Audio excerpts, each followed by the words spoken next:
Well, I'm so happy to have Professor Zbigniew Banas back again to talk films. Some great, fascinating, interesting topics on films he always has for us. Today, he'll be talking movie adaptations, what works and what doesn't. We will take questions at the end of the presentation, so put those in the chat and I'll get those queued up. And let's have fun. Welcome. Welcome, Professor. Well, good morning, Erin. It's always great to spend my Sunday mornings because my presentations recently have been all on Sunday mornings with you and with the audience. I'm always grateful to those who connect. And today's program is not just one on cinema because we'll be talking also about literature and the connection between the two. Cinema and literature have been linked for as long as cinema has been around, which is a little over 100 years, to a point at which the statistics that we have is that about 30% of the movies that are made these days are based on literary sources, while 80% of all the best-selling books sooner or later are made into movies. So obviously there is a great deal of connection between the two. And the reasons for it are multiple. I'll mention a few of them shortly. But the first thing I'd like to say is that the impetus for my presentation today has to do with a line that I hear very often from many people. A line that has to do with how they just went to see a movie based on a book and the movie wasn't nearly as good as the book. Well, whether this observation is universally true or whether it simply reflects the person's own riff on their expectations and the reality that they experienced when they went to see the movie. That's something that led me to kind of further thinking and investigation of this phenomenon, not only as to what are good or not so good adaptations of literature, but how do we, as the audiences, fit into this process. In short, part of the issue has to do with the nature of adaptation, and a part of the issue has to do with our very human expectations of what we want to see on the big screen. First of all, let me say that literature is a great source of stories. Literature, however, has not existed forever. Even before the written works, there were stories. Mankind has always engaged in storytelling.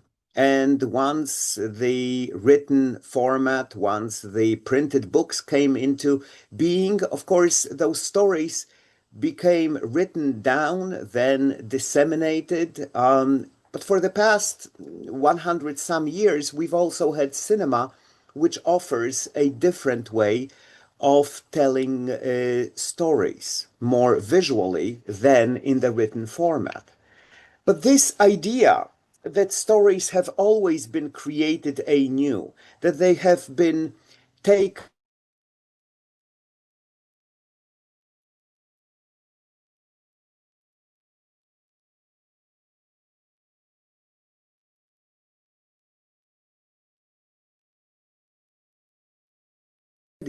been adapted in a number of ways, even way before cinema has come into existence. Adaptation, therefore, has been with us forever, one way or another. And maybe the process is more visible when it comes to the printed word being translated into cinema. but I would claim that it's just one part of the evolving nature of storytelling that has been around us forever. One of the reasons, of course, as to why filmmakers use existing literary sources has to do with the fact that, well, those stories told in literature are often great stories. And as you have heard, I'm sure, on many occasions, all the great stories have already been told, and now we are just either retelling them or using various spins on those original stories. So somehow, to believe that screenwriters cannot come up with something absolutely great without referencing either entire existing stories or at least those stories in bits and pieces is, well, the kind of an expectation that is rarely matched by what really happens in the actual world. The second reason for adapting literature has to do with the fact that from a purely marketing standpoint, there is already a base of those who are familiar with a given title and thus constitute the kind of an audience that, presumably at least, would be interested in seeing a movie based on an existing piece of literature. And of course, let's not kid ourselves. Cinema is not just a means of artistic expression or storytelling that exists in a vacuum. Cinema is fairly expensive to create, and thus commercial considerations, uh, ideas having to do with both marketing and plain economics, come into the picture in deciding not only what books get adapted, but also how. Much of the adaptation process between literature and cinema has to do with the fundamental difference between the two media. Literature is something that is defined by only one system of communication. We call it a single track system, and it is the written word. Of course, all of you have read a lot of novels, short stories. Plays maybe less so, but you've seen plays in a theater. Of course, those plays did exist in a written form before. And as you or I or anyone else get around to reading the material that is in front of us, we focus on the words, the sentences, the descriptions, but what happens immediately is that we create visualizations of those words. In short, we follow the written story and we create effectively an adaptation already in our minds, in our imaginations, in our heads. That kind of an adaptation is very personal. And what that means is that each one of us reading the same book is effectively creating a different visualization, both in terms of how we imagine certain things, but also in terms of what we find to be particularly relevant in a given story, so that certain aspects of the actual work of literature become highlighted, others become marginalized, and we adapt the story to our own needs, sensibilities, beliefs, priorities, and so on. So, in a sense, a written work exists in a single format, but once it interacts with the audience or the audience interacts with the written work, it actually turns into a multitude of different interpretations and effectively adaptations having to do with each reader individually. The single track process that we see in literature works very differently in cinema because we don't have a single track system. We have what we call a multi-track system because the information is presented in a number of different ways. It is presented through language, but even when it comes to language, it's mostly verbal, oral, presented through dialogue. Sometimes you have titles or written signs, so there is occasionally a little bit of written language too, but language by no means constitutes the entire scope of the communication with the audience. Cinema additionally has images. After all, it is a visual medium. And those images can be both fixed and moving. They can leap in time. They can overlap. There are a lot of aspects to the language of images, much as there are a lot of aspects to the language of the written word that communicate something very specific to the audience. From the placement of the camera to the size of the scope of what the frame shows, to the representation of a particular point of view, all of this constitutes a certain form of communication that is actually quite different from what you have in a novel or a short story. Additionally, cinema uses sound. And when it comes to sound, it is both about just everyday sounds, but also music. Both of those, sound and music, of course, add another layer of communication to the audiences. And they exist in two different forms, what we call diegetic and non-diegetic. Diegetic, in short, is the kind of a sound or the kind of a music that would be heard by the characters within the story. So, think of music played on the radio as the characters are sitting around and listening to the radio or attending a concert, or all those sounds that they hear within the story, like a thunder or an approaching car. A non-diegetic source of sound is one that happens outside of the frame of the story that is being told. So, the easiest example I can give you is music that illustrates the story, music that we hear as the audience. And that music can help control or define a mood or a period. And it's something that we hear, but the characters within the story do not. Where I'm taking this is to suggest that cinema constitutes a very different form of communication when compared with literature.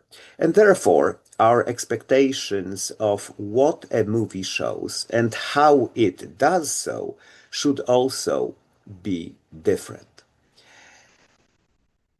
So, why do people feel so often unhappy about the nature of movies that are based on literature? And right now we have Wuthering Heights playing in theaters, which has been embraced by some, but also has become a subject of a lot of negative review, primarily by virtue of how it departs from Bronte's romantic original.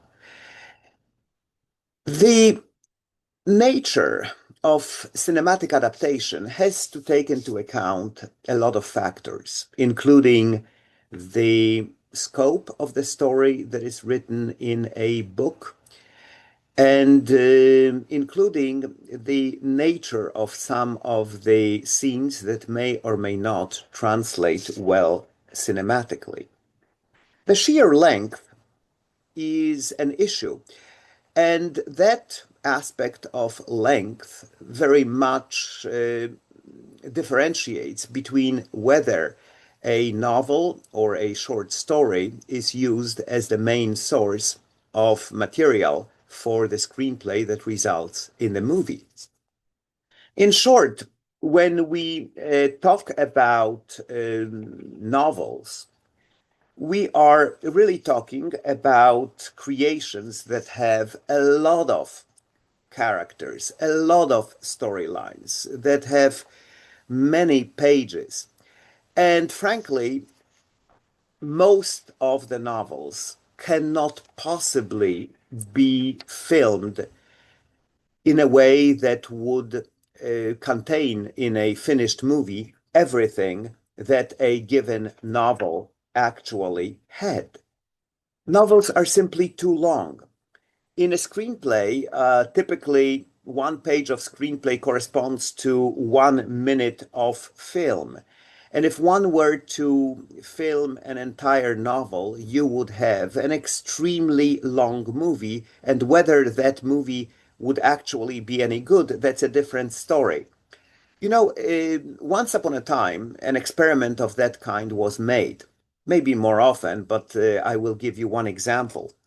Eric von Stroheim adapted a novel by Frank Norris, McTeague, A Story of San Francisco. And he tried to reproduce Norris's narrative technique of building a story and accumulating detailed descriptions and faithfully translating them into images. And that movie, the result was a 10-hour film which was impossible to market. Much to von Stroheim's chagrin, he, of course, was forced to cut down the duration of the film several times. There was a long battle between him and the producers. And the truncated version of the movie, which was released under the title of Greed, it still was a very important and a very interesting movie, but by von Stroheim's own criteria, it just departed so far from the original novel that it effectively became a creation in its own right. This idea, by the way, that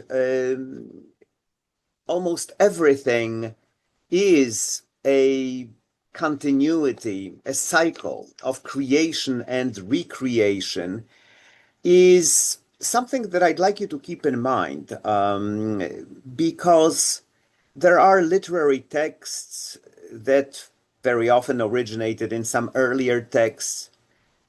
Then they turn into films. From films, we get plays and or graphic novels, and then you have podcasts and theme parks, and then sometimes a new novel is written on that basis, and a new movie is based on that basis. It is really about how stories are alive and how they morph into new forms and then sometimes reconnect with the original. But going back to the novels and adapting novels, because they have so many characters, so many storylines, so many pages, there is an inherent need to eliminate some characters. Sometimes several characters are combined into one. And that in itself often presents problems in terms of how continuity is somehow broken, how interrelationships among the characters are affected. Because in the novel, it all connects into a tight fabric. Once you eliminate one part or another, you are creating gaps and holes, which in a screenplay, the writers and then the director try to reconnect to be able to tell a cohesive story in its own right. But sometimes those problems are not fully solved and are unavoidable, in fact. The same goes for eliminating storylines. The whole dramatic structure may be altered. And by the way, that in itself, that process of elimination creates a disparity between the original literary text, again, a novel in this case, and the net result, namely the movie. Which brings me to the audience. And I am a part of the audience as much as you are. I go to watch movies. And when we go to see a movie that is based on something that we already know, then there are clear expectations on our parts. We want to see on the big screen what we already knew and liked in the original novel. And then if we don't see it in a movie, we are unhappy. We are sometimes angry of how the director has gone through some kind of a travesty, changing the story that we already know and love to a point at which the creation, whatever it is, does not match our expectations. Now, of course, I already told you that if a director were to film a novel, then maybe we would have a 10-hour movie. Would we be willing to watch that movie? Or again, would that movie even be any good?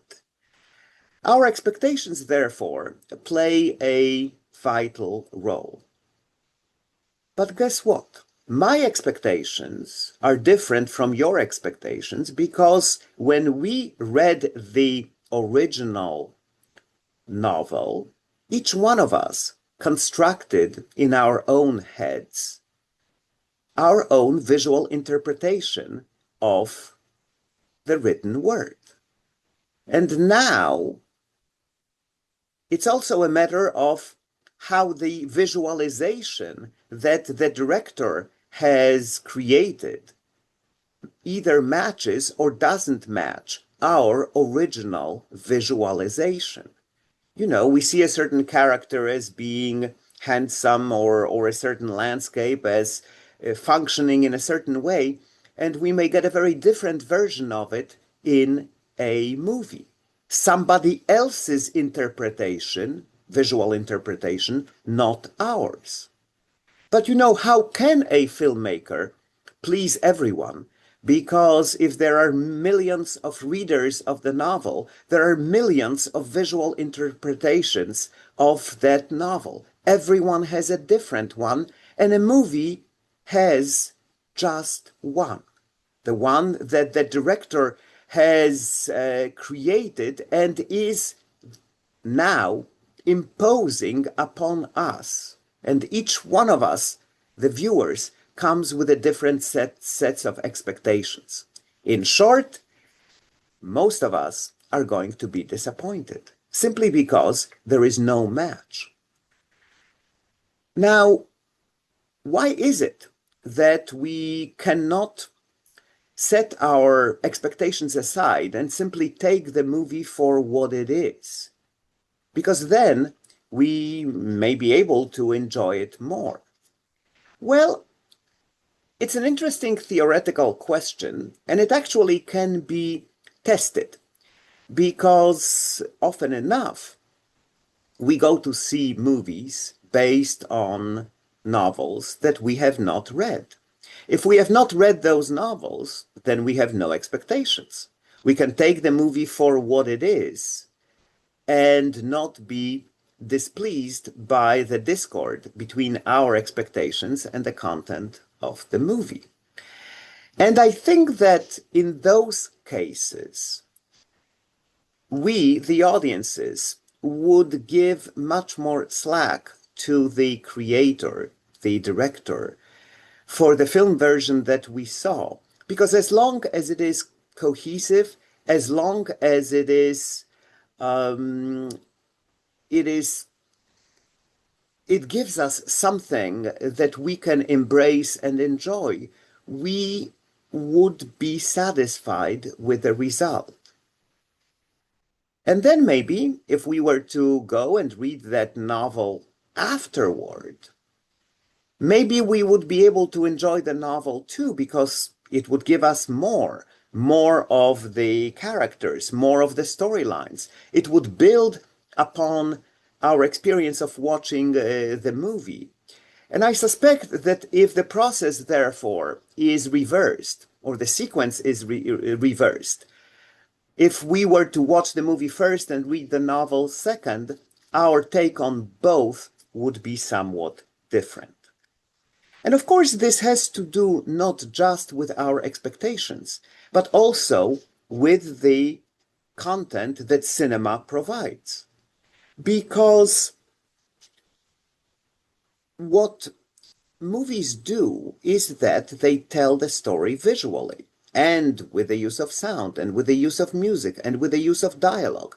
There is a great richness to it that somehow is different from what you have in the novel. You know what they say, a picture is worth 1,000 words. And indeed, if we were to freeze frame a given shot of a movie and analyze its content and really try to describe verbally everything that we see, every object, every part of the landscape, then most likely we would use as many words as are used in a novel over several pages, or maybe even more than several pages. The idea that we are seeing something in a movie that is worth cherishing, of course, depends on our ability to take the movie for what it is rather than simply being a visual representation of the novel. And that is not easy because, first of all, we may have a conceptual problem, as in, hey, there was an original work, the novel, and the director's job is to stay true to that novel. Or it may have to do simply by those mismatched expectations. And this brings me to wondering what it is that the director should want to do when it comes to the process of adaptation, and what it is that we, the audience, should expect from it. By the way, one other difference that has to do with the reception of the given work has to do with the control or the lack of control that we have over the interaction with the medium. In short, when we read a novel, we decide on the pace at which we process the information in the novel. One day we can read a few pages and then we can put it aside. We can let the content simmer in our heads. We then pick up the novel and read a chapter or two chapters. We are in charge of digesting the information contained in a novel. On the other hand, when it comes to watching a movie, at least in terms of the old-fashioned theatrical experience, it is a matter of not only seeing a version of the interpretation made by someone else and the images that go along with that, but it's also about having to process it in real time, meaning that we have no power to stop the movie, to digest the information, and we have to watch it from beginning to end in one sitting. That's not how most of us read novels. Of course, with the ability of watching movies at home, we do have greater control over this because we can pause a movie that we are watching via streaming. We can return to it. We can go back to some scenes and reread it. Well, that's not what we normally do, but at least theoretically, it is within our means. Going back briefly to the matter of sequencing, what one does first, namely read the novel or watch the movie. There is another element that has to do with our satisfaction or lack thereof, that has to do with anticipation of what's going to happen next. There is something to be said about the value of whichever medium, film or a novel, we encounter first. We don't quite know how the story is going to proceed. There is suspense. There is anticipation on our part. Once we know how the story plays out, the genie is out of the bottle. So not only are we perhaps less attuned to the developments because the element of suspense is gone when we watch the same story in a different medium. But we may also hold it against the creator, the director in this case, if certain specific steps along the way are not followed faithfully in the cinematic adaptation. The idea of faithfulness is one of the criteria, but it's not the only criterion that we use when evaluating the quality of an adaptation. And at this point, I'm moving beyond the simple pleasure or lack of pleasure in terms of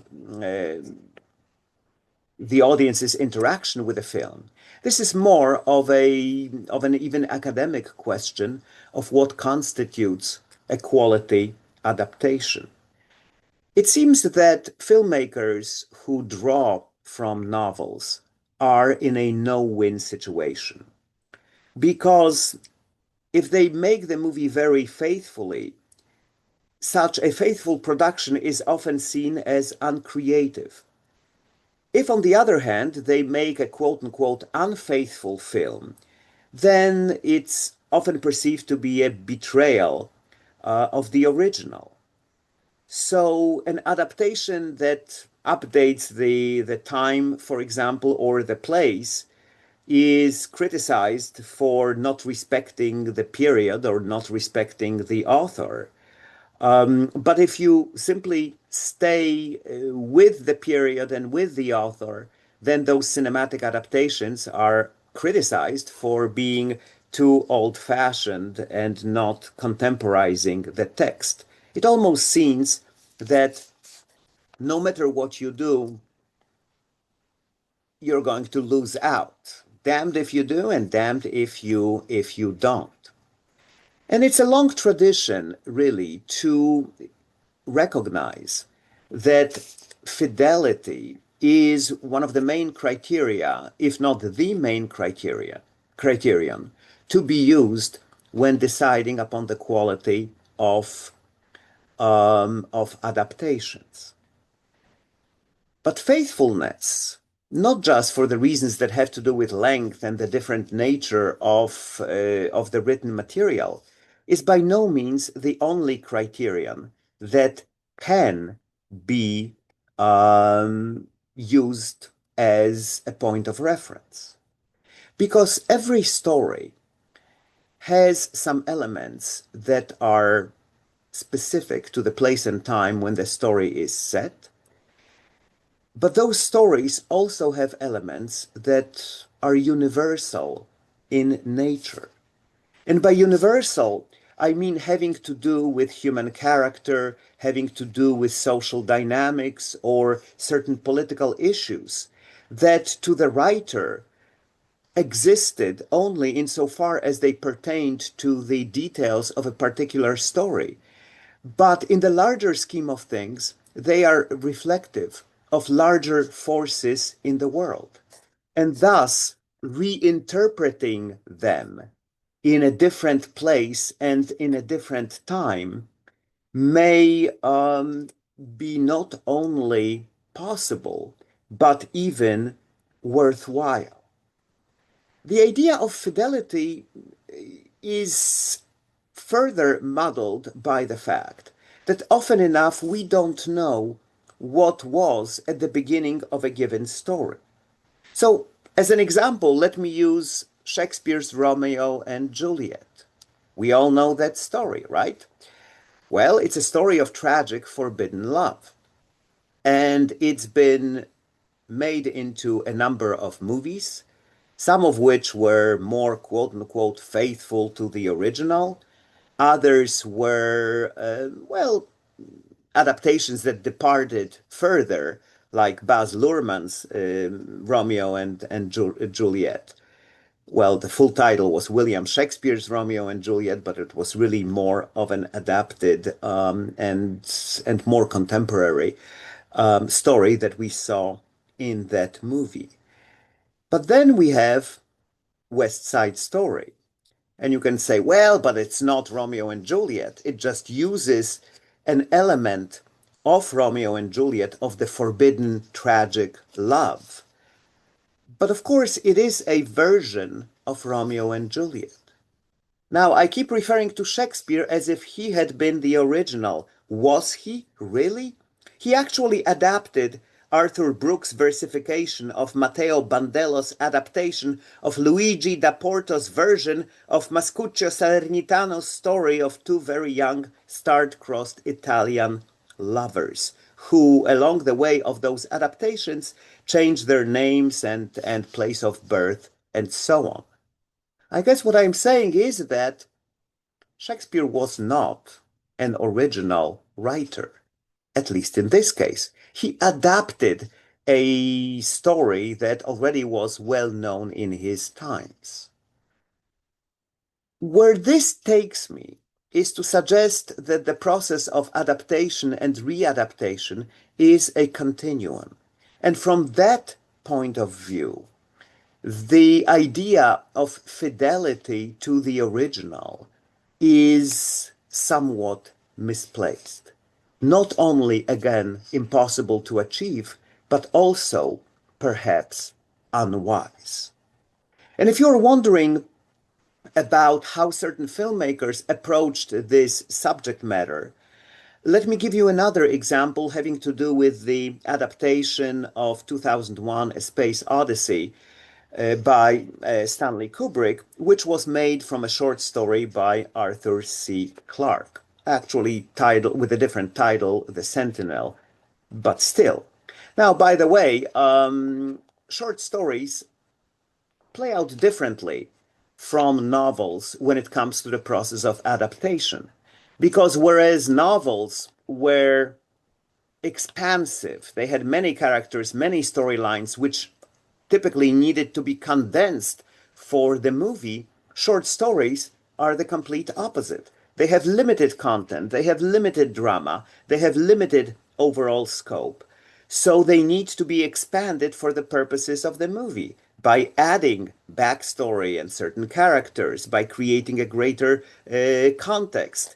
And the net result, by the way, is that even if somebody reads a short story first and then goes to see a movie based on that short story, the reactions are very often completely different from situations in which a novel has been adapted into a movie.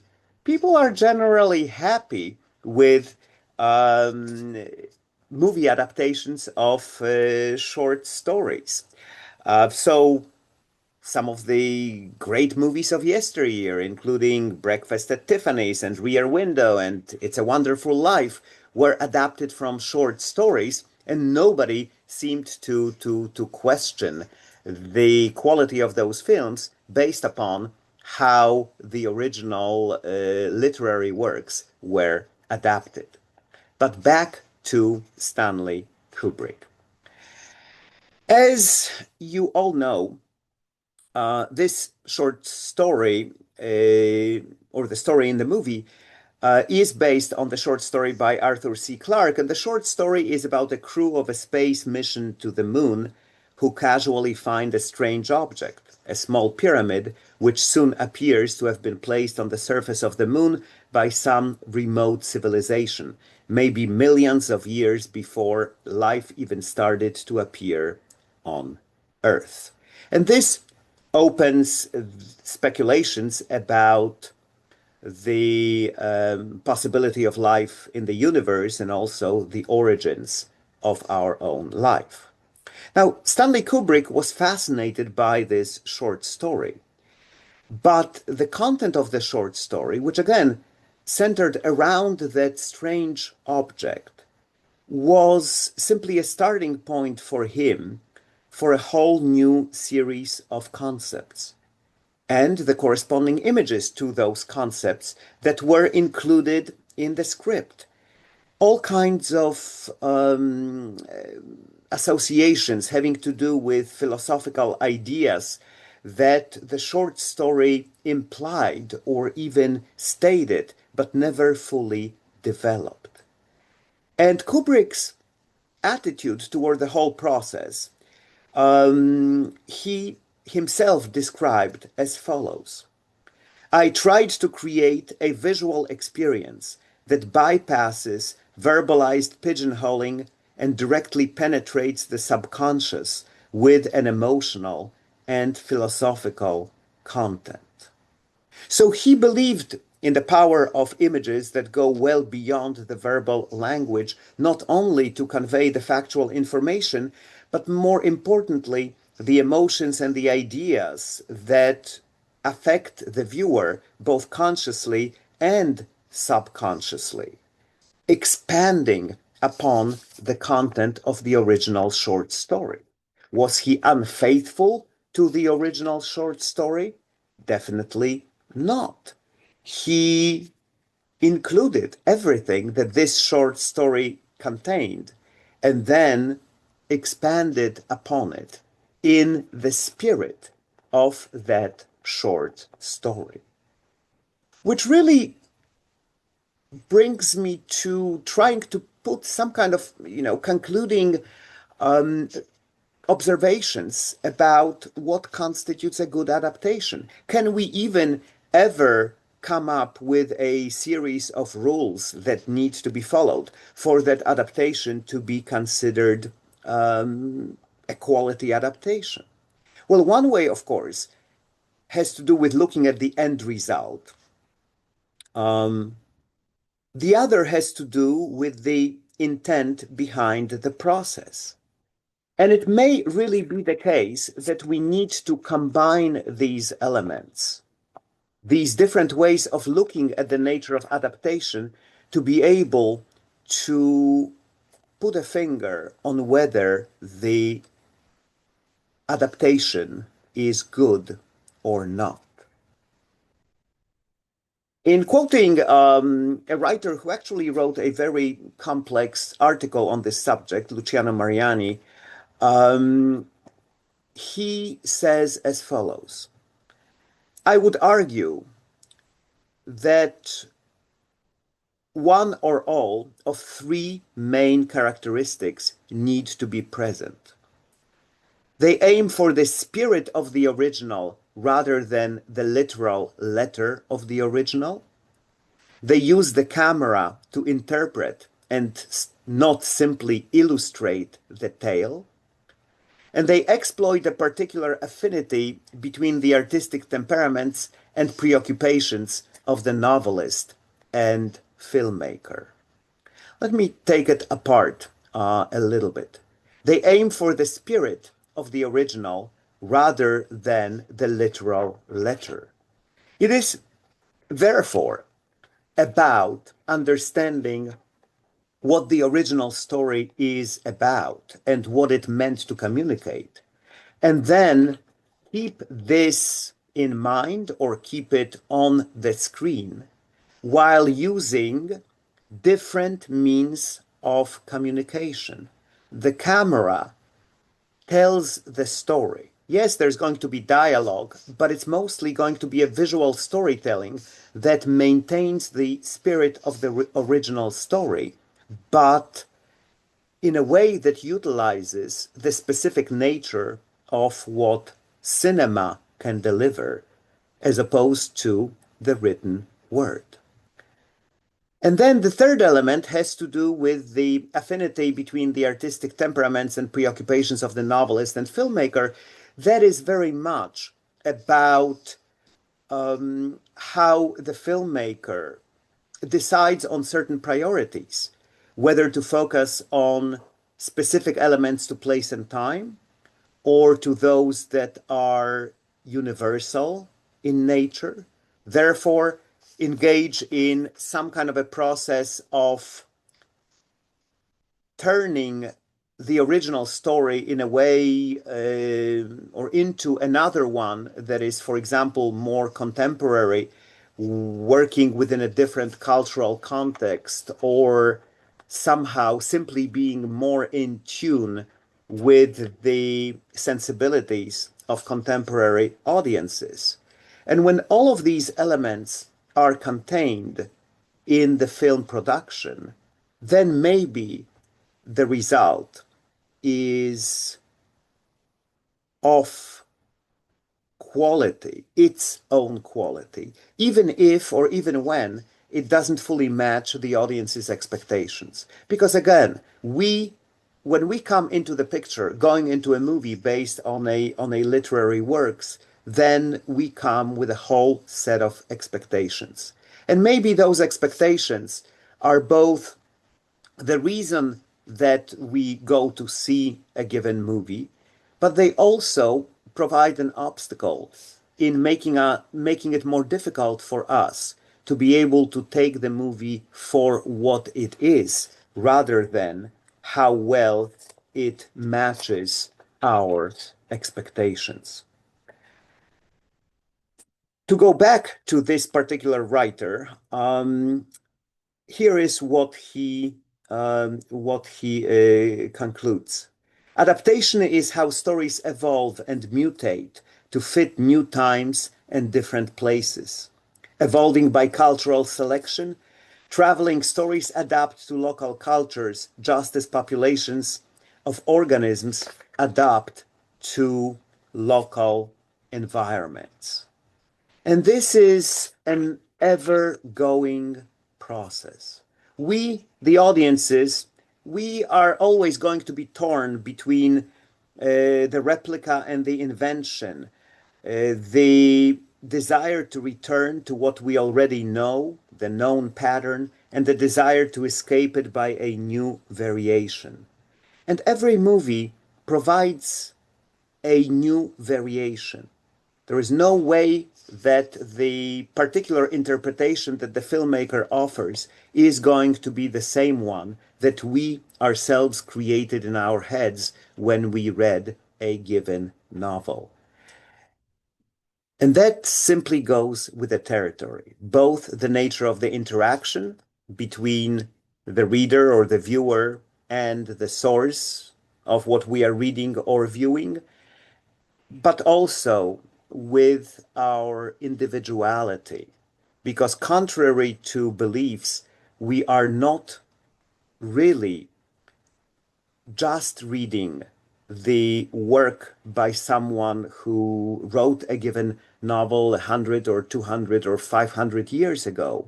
We are in the process of reading, creating our own adaptation in our heads, visualizing and interpreting the story. So does the filmmaker. And these two don't necessarily match. I mentioned very briefly theatrical plays, which of course are sometimes used for movies. And they fall somewhere in between the short story and the novel.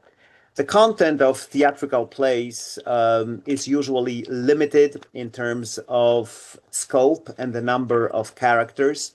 So very often when it gets adapted for the movie, the process involves opening up the visuals and moving beyond the confines of a theatrical set. Um, Cinema, additionally, has the power of a close-up and the power of editing, which we don't experience when we go to a theater. We watch something in real time from our fixed position in the audience. But let's not forget that, a theatrical staging is in itself an adaptation of a written play. We are not watching the original, so to speak, because the original existed on a written page. So it's already removed from the original when we see it. But there are a lot of great movies that are based on plays, and those certainly include A Streetcar Named Desire, Amadeus, 12 Angry Men, a lot of works of Shakespeare, of course. Something that cinema, through its visual means and through its ability to adapt, maintain the spirit, but also account for the universality and use appropriate cinematic means to tell the story, has been able to elevate into a worthwhile product in its own right. As we are coming to the end of an hour, and an hour always passes very quickly, I would like to bring your attention more specifically to some of the movies that are considered most successful adaptations of literary works. And some of those successful adaptations have to do precisely with expanding upon short stories. But some of them have to do with particular ability of cinema to create mood, for example, or to tell the story in a visually compelling way, or else to bring some great actors who then communicate the content of the story to us in a particularly powerful way. A list that Internet Movie Database, for example, has of adaptations actually lists only 10 movies as being definitely better in a cinematic version from the literary originals. Then there are many that are kind of equal and a lot that are not as good. But those 10 movies that are deemed to be better than the literary originals are as follows: A Streetcar Named Desire, Kiss Me Deadly, The Bridge on the River Kwai, The Third Man, 2001: A Space Odyssey, A Clockwork Orange, A Tale of Two Cities, Reanimator, Blade Runner, and Carrie. What's interesting about that list is that, for the most part, these are adaptations of either short stories or plays. And when it comes to novels, these are adaptations of lesser known novels and lesser works of literature. And that's another rule of thumb.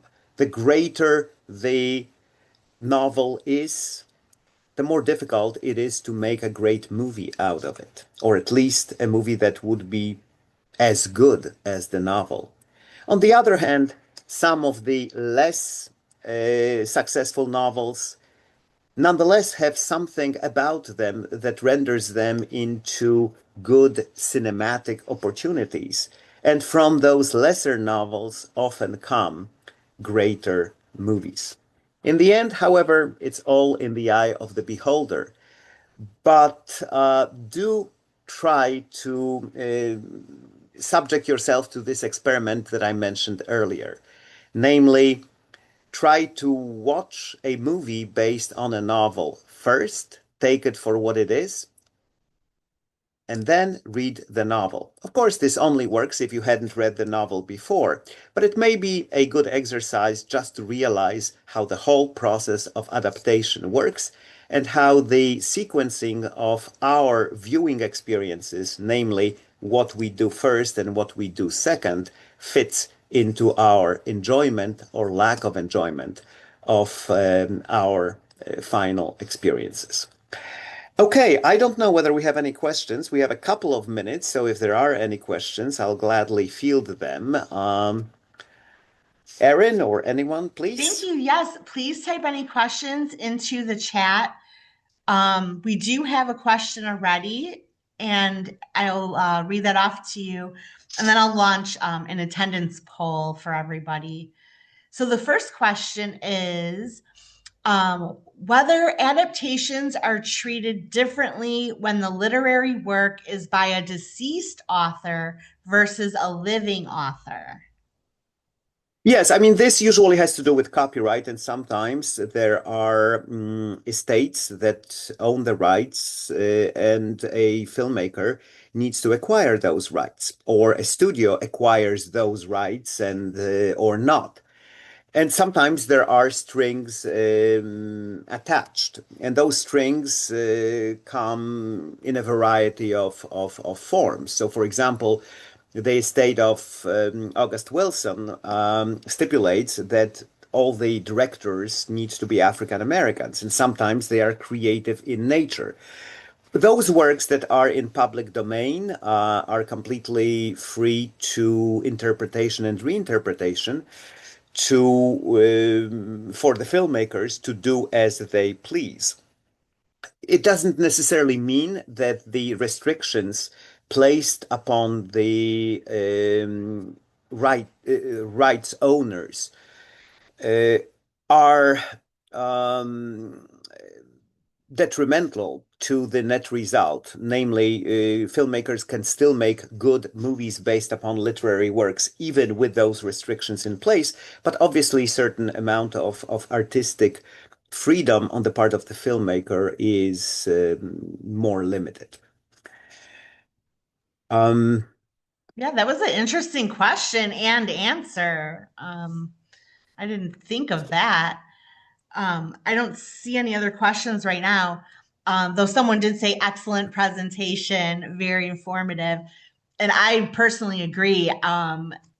Really, your presentation opened my eyes to a lot of these thought processes on adaptations. And I feel like I agree with you personally in a lot of ways. The challenge to watch the movie first, being a book person myself, working in a public library, I agree.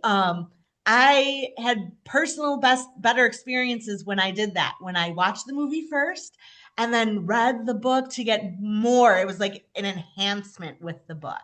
I like that challenge. Process of expansion is always kind of more eye-opening than contraction.